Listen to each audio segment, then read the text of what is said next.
मैं लोगों से मुलाकातों के लम्हे याद रखता हूँ।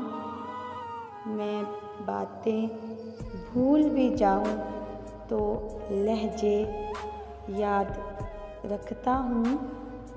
सरे महफिल निगाहें मुझ पे जिन लोगों की पड़ती हैं, निगाहों के मायने से वो चेहरे याद रखता हूँ। ज़रा सा हट के चलता हूँ ज़माने की रवायत से कि जिन पर बोझ मैं डालूँ वो कंधे याद रखता हूँ।